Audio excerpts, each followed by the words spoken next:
پانچواں پارہ سورہ نساء آیت نمبر 127 سے 130۔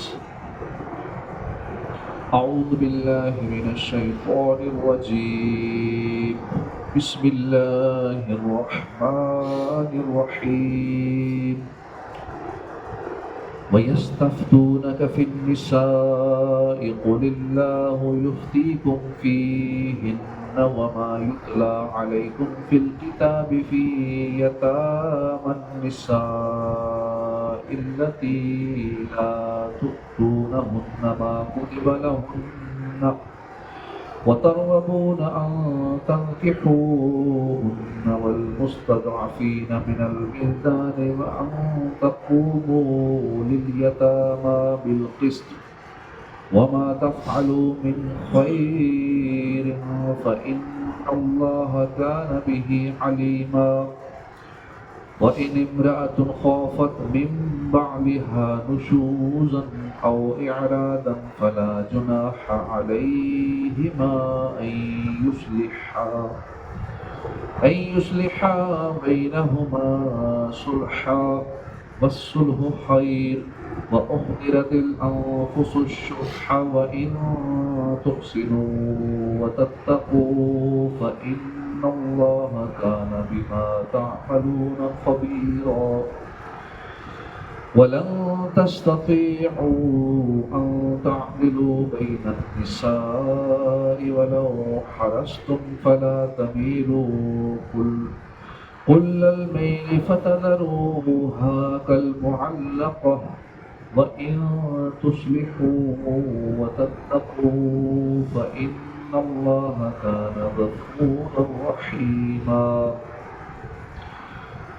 وإن يتفرقا يغن الله كلا من سعته وكان الله واسعا حكيما۔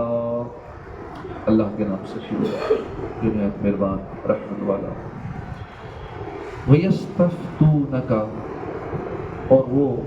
تم سے فتویٰ مانگتے ہیں، فِي النِّسَاء، عورتوں کے بارے میں، قُلِ اللَّهُ يُفْتِيكُمْ، تمہیں اللہ فتویٰ دیتا ہے، فِيهِنَّ، ان کے بارے میں، وَمَا يُتْلَى عَلَيْكُمْ، اور جو یتلا پڑھا جاتا ہے علیکم تمہارے اوپر، فی الکتاب فی یتام النساء اللاتی، کتاب میں یتیم عورتوں یتیم بچیوں کے بارے میں، جو لا تؤتونہن، جو تم نہیں انہیں دیتے، ما کتب لہن، وہ حصہ جو مقرر کیا گیا ہے، جو کتبہ لکھا گیا ہے، لہن ان کے لیے، وَتَرْغَبُونَ أَن تَنْكِحُوهُنَّ، اور ترغبون، اور تم بے رغبتی کرتے ہو، ان تنکحوهن، نکاح کرو ان سے، کہ تم نکاح کرو ان سے، وَالْمُسْتَضْعَفِينَ مِنَ الْوِلْدَانِ، اور مستضعفین کمزور، ولدان من الولدان یعنی بچے سے، کمزور بچے سے، وَأَن تَقُومُوا، اور یہ کہ تم قائم رہو، لِلْيَتَامَى بِالْقِسْطِ، یتیموں کے لیے، بالقسط انصاف پر، یتیموں کے لیے تم انصاف پر قائم رہو، وَمَا تَفْعَلُوا مِنْ خَيْرٍ فَإِنَّ اللَّهَ كَانَ بِهِ عَلِيمًا، اور جو تم کرو، تفعلوا تم کرو، من خیر بھلائی سے، فإن اللہ کان بہ علیما، تو بے شک اللہ اس کو جاننے والا ہے۔ وإن امرأة خافت، اور اگر کوئی عورت خافت خوف کرے، اندیشہ کرے، من بعلها اپنے شوہر سے، نشوزا زیادتی، او اعرادا یا بے رغبتی کا، فلا جناح علیہما، تو کوئی گناہ نہیں ان دونوں پر، ان یصلحا، کہ صلح کر لیں، بینہما صلحا، اپنے درمیان صلح کرنا، والصلح خیر، صلح بہتر ہے، صلح میں خیر ہے، وَأُحْضِرَتِ الْأَنفُسُ الشُّحَّ، اور احضرت قریب کر دی گئی، انفس جانیں، شحا لالچ کے، بخل کے، اور دل کو لالچ کے قریب کر دیا گیا ہے، وَإِن تُحْسِنُوا وَتَتَّقُوا، اور اگر تم تحسنوا نیکی کرو، تحسنوا تم نیکی کرو،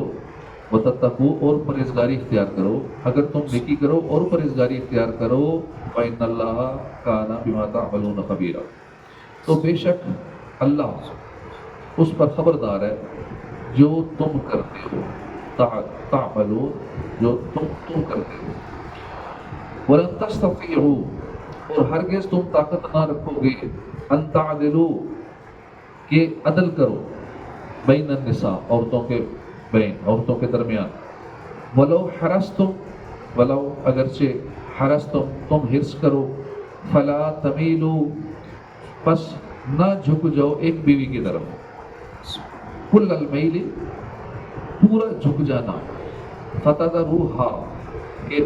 دوسری کو چھوڑ دو، کل معلقہ جیسے لٹکی ہوئی، وَإِن تُصْلِحُوا اور اگر اصلاح کر لو،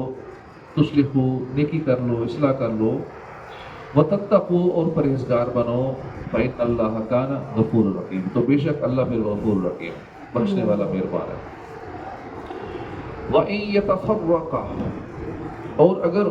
وہ دونوں جدا ہو جائیں، يَتَفَرَّقَا الگ ہو جائیں، جدا ہو جائیں، يُغْنِ اللَّهُ تو اللہ بے نیاز کر دے گا، کل من سعتہ ہر ایک کو اپنی وسعت سے، وکان اللہ واسعا حکیما، وکان اللہ اور اللہ ہے واسعا وسعت والا ہے، حکیما حکمت والا ہے، اور بے شک اللہ وسعت والا ہے، حکمت والا ہے۔ ترجمہ کنز العرفان۔ اور آپ سے عورتوں کے بارے میں فتویٰ مانگتے ہیں، تم فرماؤ کہ اللہ اور جو کتاب تمہارے سامنے تلاوت کی جاتی ہے وہ تمہیں ان عورتوں کے بارے میں فتویٰ دیتا ہے کہ ان کے حقوق ادا کرو، اور وہ تمہیں فتویٰ دیتا ہے، یعنی اللہ تمہیں فتویٰ دیتا ہے کہ عورتوں کے حقوق ادا کرو، اور ان یتیم لڑکیوں کے بارے میں جنہیں تم ان کا مقرر کیا ہوا میراث کا حصہ نہیں دیتے اور ان سے نکاح کرنے سے بے رغبتی کرتے ہو، حکم یہ دیتا ہے کہ تم یہ کام نہ کرو، اور کمزور بچوں کے بارے میں فتویٰ دیتا ہے کہ ان کے حقوق ادا کرو، اور یتیموں کے حق میں انصاف پر قائم رہو، اور تم جو نیکی کرتے ہو اللہ اسے جانتا ہے۔ شان نزول، زمانہ جاہلیت میں عرب کے لوگ عورت اور چھوٹے بچوں کو میت کے مال کا وارث قرار نہیں دیتے تھے۔ جب آیت میراث نازل ہوئی تو انہوں نے عرض کیا، یا رسول اللہ صلی اللہ علیہ وسلم، کیا عورت اور چھوٹے بچے وارث ہوں گے؟ آپ صلی اللہ علیہ وسلم نے ان کو اس آیت سے جواب دیا۔ حضرت عائشہ رضی اللہ تعالیٰ عنہ نے فرمایا کہ یتیموں کے اولیاء کا دستور یہ تھا کہ اگر یتیم لڑکی صاحب مال و جمال ہوتی تو اس سے تھوڑے مہر پر نکاح کر لیتے، اور اگر حسن و مال نہ رکھتی تو اسے چھوڑ دیتے، اور اگر حسن صورت نہ رکھتی اور ہوتی مالدار تو اسے نکاح نہ کرتے، اور اس اندیشے سے دوسرے کے نکاح میں بھی نہ دیتے کہ وہ مال میں حصہ دار ہو جائے گا۔ اللہ تعالیٰ نے یہ آیت نازل فرما کر انہیں ان عادتوں سے منع فرمایا۔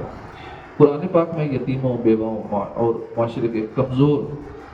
اور محروم افراد کے لیے بہت زیادہ ہدایات دی گئی ہیں۔ اس سے معلوم ہوا کہ یتیموں، بیواؤں، عورتوں، کمزوروں اور محروم لوگوں کو ان کے حقوق دلانا یہ اللہ کی سنت ہے۔ کمزور لوگوں کی مدد کرنا، عورتوں کی مدد کرنا، بیواؤں کی مدد کرنا، یتیموں کی مدد کرنا یہ اللہ کی سنت ہے، اور اس کے لیے پھر کوشش کرنا اللہ کو بہت پسند ہے۔ حضرت ابو درداء رضی اللہ عنہ سے روایت، ایک شخص نے تاجدار رسالت صلی اللہ علیہ وآلہ وسلم کی بارگاہ میں حاضر ہو کر اپنے دل کی سختی کی شکایت کی، تو آپ نے فرمایا، کیا تمہیں یہ پسند ہے کہ تیرا دل نرم ہو جائے؟ اس نے عرض کی، جی ہاں۔ فرمایا، تیرے پاس کوئی یتیم آئے تو اس کے سر پر ہاتھ پھیرا کرو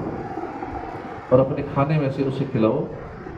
تیرا دل نرم ہو جائے گا اور تیری حاجتیں پوری ہوں گی۔ یتیم کے سر پر ہاتھ پھیرنے سے حاجتیں پوری ہو جاتی ہیں، دل نرم ہوگا۔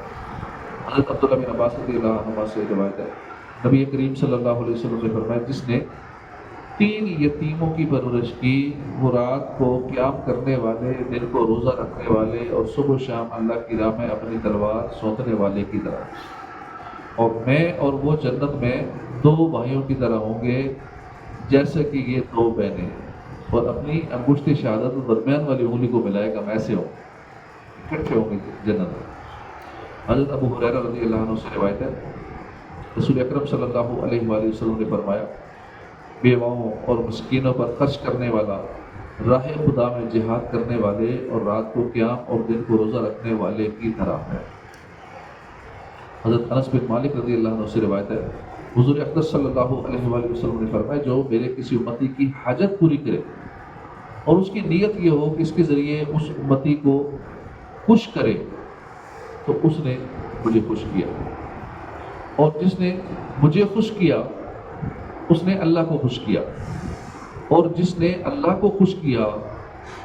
اللہ اسے جنت میں داخل فرمائے۔ تو کسی بھی مسلمان کی حاجت پوری کرنی چاہیے، کوئی بھی کسی کو پریشانی ہو، کسی طرح کی پریشانی ہو، ہماری کوشش یہ ہو کہ ہمارے ذریعے اس کا یہ مسئلہ حل ہو جائے، ہمارے ذریعے اس کی دل جوئی ہو جائے، اس کا دل خوش ہو جائے۔ تو کسی مسلمان کا دل خوش کریں گے، کسی بھی حوالے سے خوش کریں گے، اس کا فائدہ کیا ہوگا کہ جس نے حضور کی امتی کی پریشانی دور کی ہے، اس کو خوش کیا، اس نے حضور کو خوش کر دیا، اور حضور کو خوش کر دیا تو اللہ کو خوش کر دیا، جس سے اللہ خوش ہو گیا، اللہ جس سے راضی ہو گیا وہ جنت میں جائے گا۔ وَإِنِ امْرَأَةٌ خَافَتْ مِنْ بَعْلِهَا نُشُوزًا أَوْ إِعْرَاضًا، اور اگر کسی عورت کو اپنے شوہر کی زیادتی یا بے رغبتی کا اندیشہ ہو، ان پر کوئی حرج نہیں کہ آپس میں صلح کرنا، اور صلح میں خیر ہے، صلح بہتر ہے، اور دل کو لالچ کے قریب کر دیا گیا، یعنی بندے کے دل میں لالچ یہ رکھ دی گئی ہے، لالچ دل کا حصہ ہے۔ اب ڈیپینڈ کرتا ہے ہم اس لالچ کو کس طرف لے جاتے ہیں، نیکیوں کی لالچ ہے، نیکیوں کی حرص ہے، دنیا کے مال کی حرص ہے، کس چیز کی لالچ ہے، کیونکہ لالچ لازمی دل ہے ہی لالچی، یہ لالچ کے پھندے میں۔ اور اگر تم نیکی اور پرہیزگاری اختیار کرو تو اللہ کو تمہارے کاموں کی خبر ہے۔ قرآن نے گھریلو زندگی اور معاشرتی برائیوں کی اصلاح پر بہت زور دیا ہے، اس لیے جو گناہ معاشرے میں بگاڑ کا سبب بنتے ہیں اور جو چیزیں خاندانی نظام میں بگاڑ کا سبب بنتی ہیں اور خرابیوں کو جنم دیتی ہیں، ان کی قرآن میں بار بار اصلاح فرمائی گئی ہے۔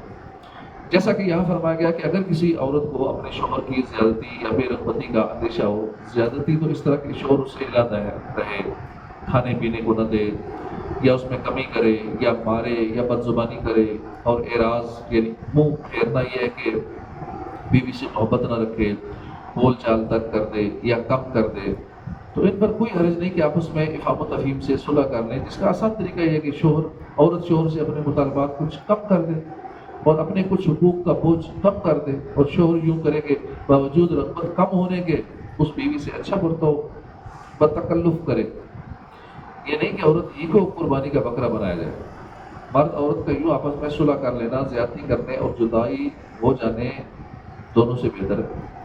کیونکہ طلاق اگرچہ بعض صورتوں میں جائز ہے، مگر طلاق اللہ کی بارگاہ میں نہایت ناپسندیدہ عمل ہے جائز کا، حلال کام ہے لیکن ناپسند ہے۔ حضرت عبداللہ بن عمر رضی اللہ عنہ سے روایت ہے، رسول اللہ صلی اللہ علیہ وآلہ وسلم نے فرمایا، اللہ تعالیٰ کے نزدیک حلال چیزوں میں سب سے ناپسند چیز طلاق ہے، میاں بیوی کے اعتبار سے بھی، اور اس سے ہٹ کر بھی معاملہ یہ ہے کہ دل لالچ کے پھندے میں پھنسے ہوئے، ہر ایک اپنی راحت و آسائش چاہتا ہے اور اپنے اوپر کچھ مشقت گوارا کر کے دوسرے کی آسائش کو ترجیح نہیں دیتا، لہذا جو شخص دوسروں کی راحت کو مقدم رکھتا ہے اور خود تکلیف اٹھا کر دوسروں کو سکون پہنچاتا ہے وہ بہت باہمت ہے۔ اسی طرح کی چیزوں کے بارے میں قرآن پاک میں فرمایا، اور اپنی جانوں پر ان کو ترجیح دیتے ہیں اگرچہ انہیں شدید محتاجی ہو، اور جو اپنے نفس کے لالچ سے بچایا گیا وہی کامیاب ہو گیا، المفلح ہونا۔ ایک اور جگہ فرمایا، بے شک ضرور تمہاری آزمائش ہوگی تمہارے مال اور تمہاری جانوں میں، اور بے شک ضرور تم اگلے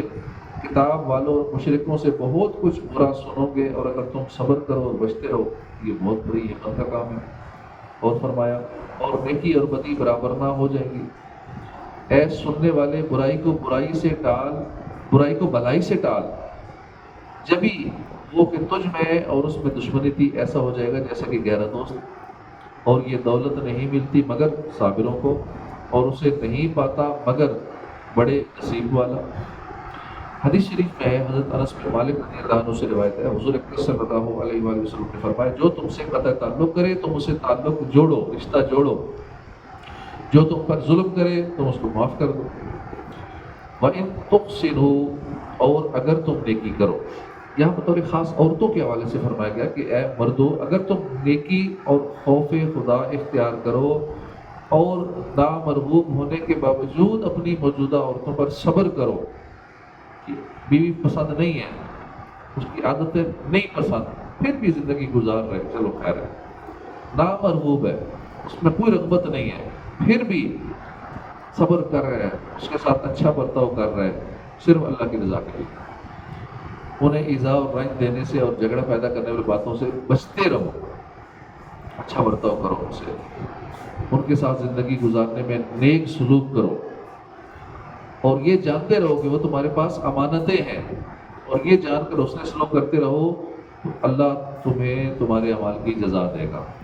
نہیں پسند بیوی پھر بھی ساتھ گزارا کر رہے ہو، اللہ جزا دے گا، دنیا میں ٹھیک ہے مشکل ہے لیکن آخرت میں اس کا اجر ملے گا۔ وَلَن تَسْتَطِيعُوا أَن تَعْدِلُوا بَيْنَ النِّسَاءِ وَلَوْ حَرَصْتُمْ اور تم سے ہرگز نہ ہو سکے گا کہ عورتوں کو برابر رکھو، اگرچہ تم کتنی ہی اس کی عزت کرو تو یہ نہ کرو کہ ایک ہی بیوی کی طرف پورے پورے جھک جاؤ اور دوسری لٹکتی ہوئی چھوڑ دو، اور اگر تم نیکی اور پرہیزگاری اختیار کر دو بے شک اللہ بخشنے والا بڑا مہربان ہے۔ یعنی اگر تمہاری ایک سے زیادہ بیویاں ہوں تو یہ تمہاری قدرت میں نہیں کہ ہر چیز میں تم انہیں برابر رکھو اور کسی چیز میں ایک کو دوسری پر ترجیح نہ ہونے دو، نہ ملان اور محبت میں اور نہ خواہش اور رغبت میں اور نہ نظر اور توجہ میں، تم کوشش کر کے یہ تو کر نہیں سکتے، لیکن اگر اتنا تمہاری قدرت میں ہے، اگر اتنا تمہاری قدرت میں نہیں ہے اور اس وجہ سے تمام پابندیوں کا بوجھ تمہارے اوپر نہیں رکھا گیا، اور قلبی محبت اور طبعی میلان جو تمہارے اختیار میں نہیں ہے، اس میں برابری کرنے کا تمہیں حکم نہیں دیا گیا، تو یہ تو نہ کرو کہ ایک ہی بیوی کی طرف پورے پورے جھک جاؤ اور دوسری بیوی کے لازم حقوق بھی ادا نہ کرو، بلکہ تم پر لازم ہے کہ جہاں تک تمہیں قدرت اور اختیار ہے وہاں تک یکساں برتاؤ کرو۔ محبت اختیاری شے نہیں ہے، تو بات چیت، حسن اخلاق، کھانے پہننے، پاس رکھنے اور ایسے امور جن میں برابری کرنا اختیار میں ہے، ان امور میں دونوں کے ساتھ ضرور یکساں سلوک کرو۔ ٹھیک ہے، محبت یہ دل کا معاملہ ہے تو وہ تو اب مجبوری ہے، لیکن جو ظاہری طور پہ چیزیں کر سکتے ہو وہ تو برابر کرو، باقی جہاں جو اختیار میں نہیں ہے تو وہ پھر ٹھیک ہے، لیکن جو اختیار میں ہے وہ تو کرو۔ وَإِن يَتَفَرَّقَا يُغْنِ اللَّهُ كُلًّا مِّن سَعَتِهِ وَكَانَ اللَّهُ وَاسِعًا حَكِيمًا اور اگر وہ میاں بیوی دونوں جدا ہو جائیں تو اللہ اپنی وسعت سے ہر ایک کو دوسرے سے بے نیاز کر دے گا، اور اللہ وسعت والا حکمت والا ہے۔ یعنی اگر میاں بیوی میں صلح نہ ہو سکے اور طلاق واقع ہو جائے تو دونوں بھی اللہ پہ توکل کریں، اللہ کریم عورت کو اچھا خامد، مرد کو اچھی بیوی عطا فرما دے گا اور وسعت بھی بخشے گا۔ اس آیت سے معلوم ہوا کہ نہ عورت بالکل مرد کی محتاج ہے اور نہ مرد بالکل عورت کا حاجت مند ہے، سب رب کے حاجت مند ہے، ایک دوسرے کے بغیر کام چل سکتا ہے۔ وہ پریشان ہو جاتی ہیں کہ طلاق ہوگی تو کیا بنے گا، کہاں سے کھائیں گی، پتہ نہیں کیا ہوگا، تو اللہ پہ توقع کریں، کچھ نہیں ہوگا، اس کا اللہ اس سے بہتر عطا فرمائے۔ صبر کریں تو عورت سی بات، گزارا کرتے چلے جائیں، آخرت پہ نظر رکھیں کہ بہتر ہوگا۔ چور بہت ظالم ہے، بہت چور مارتا ہے، زیادتی کرتا ہے، تنگ کرتا ہے، خرچہ نہیں دیتا، بھوکا رکھتا ہے، کھانا نہیں کھایا پورا دن، 2 دن 3 دن کچھ نہیں دے رہا، حالات بڑے خراب ہے، تو جہاں تک چل سکتی ہے صبر کرے، اجر ملے گا، نہیں چل سکتی ٹھیک ہے بھائی الگ ہو جائیں، اللہ پہ توکل کریں، اللہ پاک اچھا بدل عطا فرما دے گا۔ عام طور پر طلاق کے بعد عورت اور اس کے گھر والے بہت غمزدہ ہو جاتے ہیں، اب کیا بنے گا۔ ایسے موقع پہ اگر یہ آیت مبارکہ بار بار پڑھی جائے تو انشاءاللہ ان کے دل کو تسکین ملے اور اللہ عز و جل مناسب حل بھی عطا فرما دے گا۔ یہ وظیفہ بھی ہے، یہ والی آیت ایسے گھر والے جن کی بچیوں کو طلاق ہو گئی ہے، جن عورتوں کو طلاق ہو گئی، بڑی پریشان ہے کہ اب کیا کریں، سارے کوئی نہیں، تو یہ آیت بار بار پڑھیں تو اچھا حل مل جائے گا۔ اس میں شوہروں کو بھی ہدایت ہے کہ وہ اپنے آپ کو بیویوں کے مالک و مختار نہ سمجھے، اور یہ نہ سمجھے کہ اگر انہوں نے چھوڑ دیا اب کائنات میں کوئی ان عورتوں کا سہارا نہیں بنے گا۔ جب اللہ نے سہارا دینا ہے وہ ہو سکتا ہے اچھا سہارا دے دے، ایسا نہیں ہے، اللہ ان کو سہارا دے گا۔ اسی سلسلے میں یہاں ایک مفید وظیفہ بھی پیش خدمت ہے۔ ام المؤمنین حضرت ام سلمہ رضی اللہ تعالیٰ عنہ فرماتی ہے، میں نے رسول اللہ صلی اللہ علیہ وآلہ وسلم کو ارشاد فرماتے ہوئے سنا، جس بندے کو کوئی مصیبت پہنچے اور وہ یہ دعا پڑھ لے تو اللہ تعالیٰ اسے مصیبت پر ثواب عطا فرمائے گا اور اس سے بہتر چیز اسے عطا فرمائے گا۔ جس چیز کو بندہ بہتر سمجھ رہا ہے نا کہ بس اب یہ چلی گئی تو اب مجھے اور کیا ملے گا، اس سے بہتر عطا فرمائے گا۔ وہ دعا ہی ہے، انا للہ و انا الیہ راجعون، اللہم اجرنی فی مصیبتی واخلف لی خیرا منہا۔ یہ وظیفہ ہے۔ کہتے ہیں جب میرے شوہر حضرت ابو سلمہ کا انتقال ہوا تو میں نے یہی دعا پڑھی، اب اس کی برکت سے اللہ تعالیٰ نے مجھے ان سے بہتر شوہر عطا فرما دیا۔ وہ کون عطا فرمائے؟ رسول اللہ صلی اللہ علیہ وسلم، سب سے بہتر ہے حضور۔ صدق اللہ العظیم، صلو علی الحبیب۔